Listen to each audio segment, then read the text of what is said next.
오늘 우리에게 주신 하나님의 말씀은 신약 성경 누가복음 5장 1절에서 11절까지 말씀입니다. 누가복음 5장 1절에서 11절까지 말씀을 봉독하겠습니다. 우리가 몰려와서 하나님의 말씀을 들을새 예수는 게네사렛 호숫가에 서서 호숫가에 배 두 척이 있는 것을 보시니 어부들은 배에서 나와서 그물을 씻는지라. 예수께서 한 배에 오르시니 그 배는 시몬의 배라.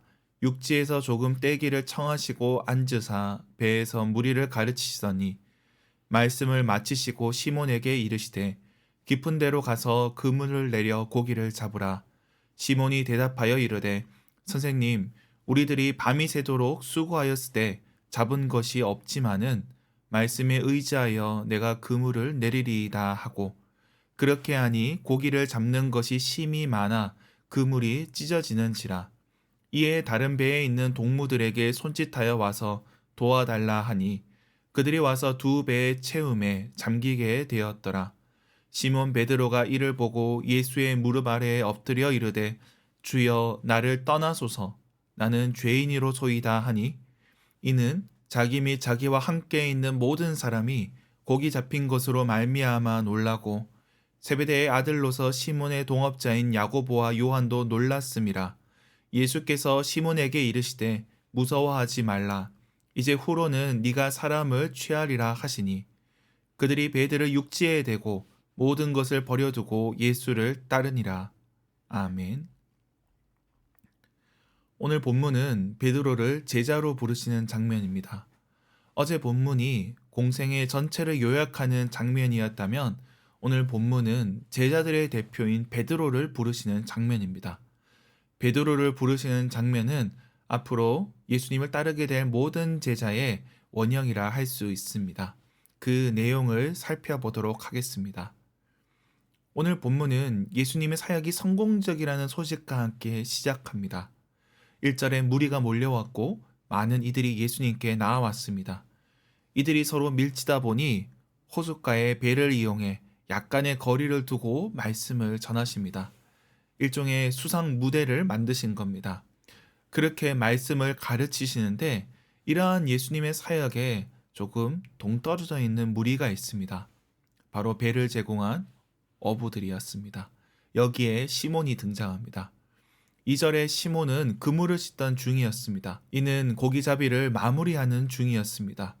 5절에 보면 밤새 수고하였지만 잡은 것이 없는 상황이었습니다. 그날의 조업을 끝내는 중에 예수님이 오셔서 배를 제공했던 것입니다. 그런데 예수님께서 다시 나가 그물을 내려 고기를 잡으라 말씀을 하십니다. 베드로는 어부고 고기잡이를 잘 아는 사람이었습니다. 그런 그가 예수님의 말씀을 듣고 순종하여 그대로 하였습니다. 그때 고기가 심히 많아 그물이 찢어졌습니다. 동무들이 도와도 배가 잠길 만큼 많은 고기를 잡았습니다. 여기서 베드로는 기적을 경험하고 자기 앞에 계신 분에 대해서 깨닫게 됩니다. 그 기적을 통해 하나님의 임재를 경험하게 되는데 8절에 보면 예수님을 주로 고백하며 자기의 죄를 깨닫게 됩니다. 마치 구약의 이사야가 하나님의 부르심을 받게 되었을 때 자신이 죄인임을 인정한 것과 같습니다. 그러나 예수님께서는 그런 베드로에게 새로운 사명을 주십니다. 사람을 취하는 자로 새로운 정체성을 허락하십니다. 그 말씀을 듣고 모든 것을 버리고 예수님을 따름으로 오늘 본문은 마무리되고 있습니다. 오늘 본문에서 우리가 살펴볼 지점은 먼저 말씀과 기적의 관계입니다. 어제도 나누었듯이 예수님의 말씀은 능력 있는 말씀입니다. 구약에서 하나님의 말씀과 사건이 하나의 단어로 설명되듯이 예수님의 말씀은 능력을 일으킵니다. 오늘 베드로는 예수님의 말씀을 통해 기적을 경험하였습니다. 그런데 베드로가 단지 기적만으로 예수님을 주로 고백한 것은 아닐 겁니다. 무리가 몰려왔을 때 예수님께 배를 내어드렸습니다. 아마 그도 곁에서 말씀을 들었을 것입니다. 그물을 씻으며 하루를 마무리하면서 그 말씀을 들었을 수도 있습니다. 그런데 그가 말씀을 듣고 기적을 경험했을 때 그 앞에 계신 분이 주님이심을 알게 된 것이죠. 선생에서 주님으로, 그분을 부르는 호칭이 변화되었습니다. 자기 속에 있는 죄에 대해서 깊이 깨닫게 되었습니다. 우리가 어떤 사건을 해석하기 위해서는 근거가 있어야 합니다. 일종의 해석의 틀이 있어야 가능합니다. 오늘 예수님의 말씀은 베드로가 경험한 기적을 설명하는 근거가 됩니다. 해석의 틀이 됩니다. 그때 베드로는 예수님을 주로 고백합니다. 그러므로 우리는 말씀을 전할 때 역사가 나타나길 기도해야 됩니다. 또 반대로 삶의 구체적인 일들이 있을 때 말씀을 전해야 됩니다. 내가 당사자라면 말씀을 읽어야 합니다. 하나님의 뜻을 헤아리기 위해서 말씀이 바탕이 되어야 한다는 것입니다. 다음으로 오늘 본문에서 살펴볼 지점은 부르심에 대한 응답입니다. 베드로의 태도를 봐야 됩니다. 베드로는 예수님의 말씀에 기꺼이 움직입니다. 고기잡이에 있어서는 본인이 전문가입니다. 그런 그가 밤새 수고해도 실패했지만 예수님의 말씀에 기꺼이 다시 나갑니다. 그물이 찢어질 정도로 고기를 잡게 됩니다.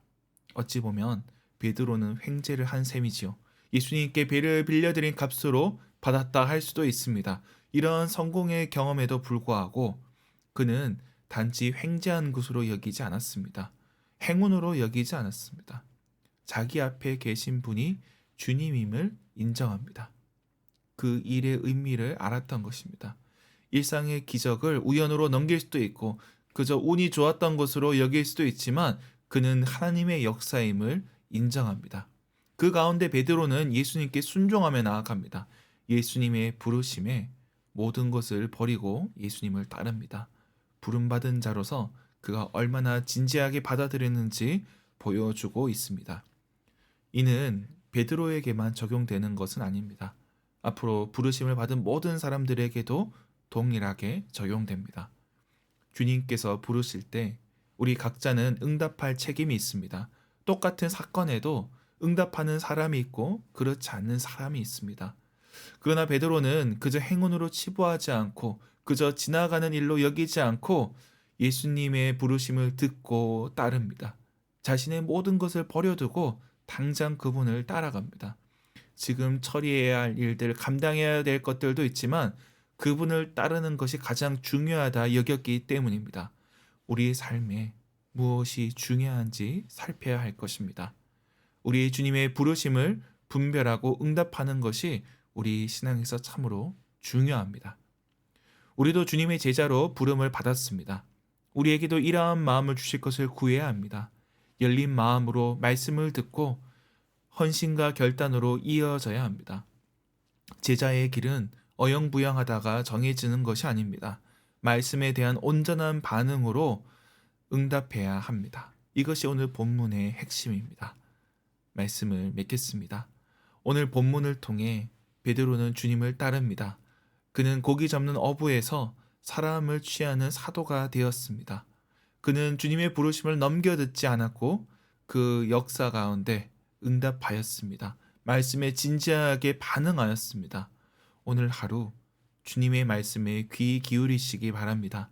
주님을 따르시기 바랍니다. 그렇게 함께 순종하며 주님을 따르는 저와 여러분이 되길 주님의 이름으로 축원합니다. 기도하겠습니다. 하나님 아버지, 이 땅에 아무 의미 없이 살아가던 저희를 불러주시고 주님의 제자로 삼아주시니 감사합니다. 그 부르심을 잊지 않게 하여 주시고 어영부영하다가 때를 놓치지 않게 하여 주옵소서. 매 순간 열린 마음으로 주님 말씀에 귀 기울이게 하시고 순종하며 나아가게 하여 주옵소서. 한국교회를 위해 기도합니다. 이 땅에 주님의 제자들이 깨어있게 하시고 매 순간 일상에서 주님의 뜻을 분별하며 말씀에 귀 기울이며 주님을 따르며 살게 하여 주옵소서. 주님 음성이 아닌 세상의 목소리에 귀 기울이지 않게 하여 주옵시고 주님을 따르는 거룩한 교회, 세상의 본이 되는 교회 되게 하여 주옵소서. 우리의 사명을 놓고 기도합니다. 캠퍼스 선교 가운데 주님 은혜를 더하여 주시옵소서. 믿음의 역사가 나타나게 하여 주시옵소서. 이 일에 함께할 동력자들을 주님 붙여주시고 특별히 새학기 신입생들을 우리 가운데 허락하여 주시옵소서. 이번 주 있을 선교 후원의 밤 가운데 함께하여 주옵시고 우리 주님께서 주신 사명을 다시금 확인하게 하여 주시옵소서. 뜨겁게 기도하며 함께 이 일에 동참하는 저희들 되게 하여 주시옵소서. 우리 가운데 연약한 지체들이 있습니다. 육신의 연약한 가운데 우리 주님의 도우심이 필요한 자들이 있사오니 온전케 하여 주시고 회복케 하여 주옵시고 그 치유의 과정 가운데 우리 주님의 도우심을 누리게 하여 주시옵소서. 물질적으로 어려움 당한 이들 주님께서 긍휼히 여겨 주시고 우리 주님의 풍성하심을 누리게 하여 주시옵소서. 각 가정마다 각자의 기도의 제목들이 있사오니 우리 주님께서 들어 주시옵소서. 오늘 하루 우리의 가정 가운데 주님 은혜를 베풀어 주시고 우리의 일터에 복되게 하여 주시옵소서. 오늘 있을 수요 기도회에도 은혜 내려 주옵소서. 감사드리며 예수님의 이름으로 기도드립니다. 아멘.